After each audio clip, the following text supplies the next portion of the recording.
Now, may we welcome our next contestant, please. Sir, will you come in? How you doing? Nice to see you. Nice to see you. Will you tell our panel, please, what your name is and where you're from? David Touch, Los Angeles, California. This is David Touch of Los Angeles. Now, Mr. Touch recently celebrated his 50th birthday, and he did it in a very unusual way. Mr. Touch, if you'll whisper to me what you did to celebrate your birthday, we'll share the secret with the audience at home. What'd you do? Wow, that's considerable, but there's more to it than that, I should imagine. Oh, yes, yes. Wait till you hear the last part. Give me the last. There you go.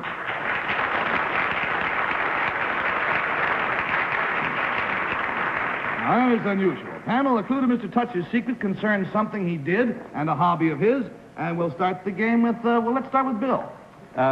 This, Mr. Touch, the hobby had to do with how you celebrated your birthday, does it not? Yes. The first time you said something, everyone in the audience went like, yeah. And then later on, they were happy. Was the beginning of this secret something that normally would be thought of as unpleasant? No. Unusual? Unusual, yes. Yeah. Which is why you're here, naturally. Does it have to do, Mr. Touch, with a person or thing with which or whom you spent that period of time?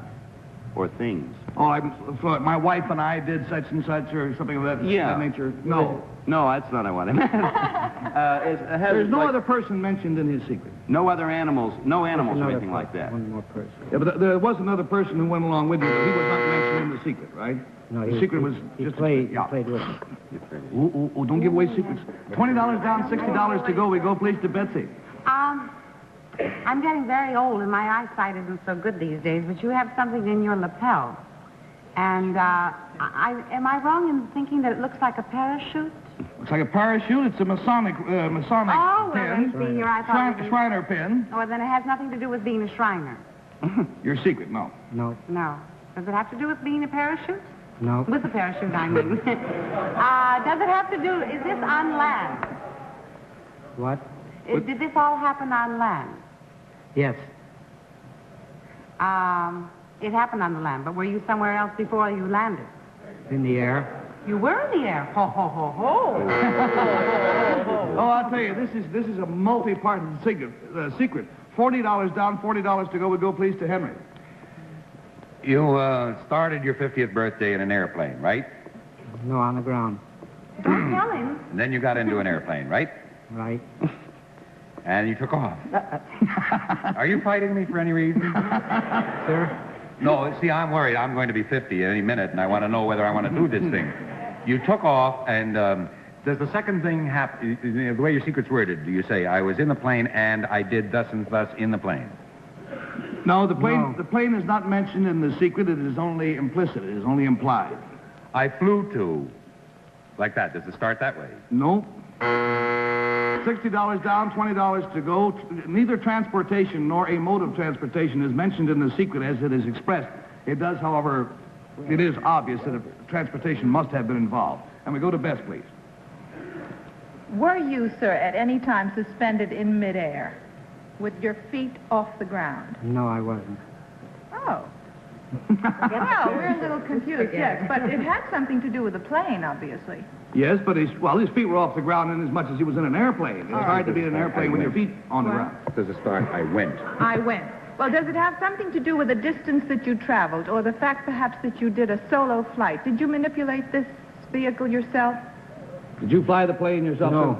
No, somebody else was in the plane. Did you leave the plane at any time, sir? Yes. And when... All right, panel, David Touch decided to celebrate his birthday doing something that he really enjoys doing. So on his 50th birthday, he played 54 holes of golf. Where? 50, well, he did it the hard way. 18 holes in New York, 18 holes in Chicago, 18 holes in Los Angeles, and all on the same day. Oh, my.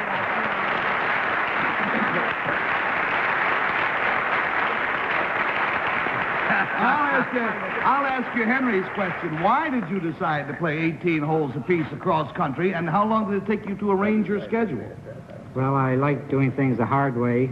And this took me 6 months to arrange. To set up all of your schedule and everything. Yes. How long did the actual feat take you from the time you teed off in New York till the time you finished the last hole in Los Angeles? Total was 18 and a half hours, including the flying. Including the flying.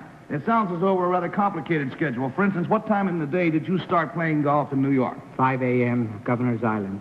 On the golf course at Governor's Island, you teed off at 5 a.m., and then how did you get from there to the airport? Helicopter to the airport, and then went on to Chicago. He caught an airplane at 8 a.m., arrived in Chicago at 9:15 New York time. Now, when Mr. Touch arrived in Chicago, he played the second game, which took 2 hours and 15 minutes. He caught a plane at 2:30 p.m. New York time and arrived in California at 4 p.m. Los Angeles time. Then he played the last game, which took 2 hours and 20 minutes, and you must have been exhausted. How were your scores? Let's take the first game in New York. It was a tournament. On my match, I scored 80. He shot 80, which is good golf. Then when you got to Chicago, what happened? 87. 87, you slipped a little. Getting tired. Then when you got to Los Angeles, what was your score? 91. 91. So it takes a little bit out of you doing all this in one day.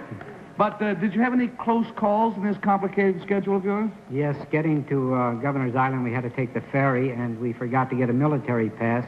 We got on and got to the island and went to the first tee to tee off, and a couple of military police came to take us away.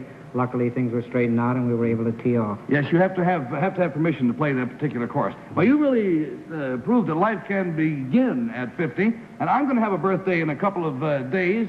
Of course, I'm nowhere near 50. You don't look it. I'm a couple of days from 49. Is about what I am. And you inspire me. I'll tell you what I think I'm going to do. I'm going to take a cross-country nap that day.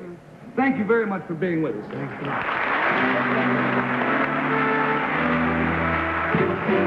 lot.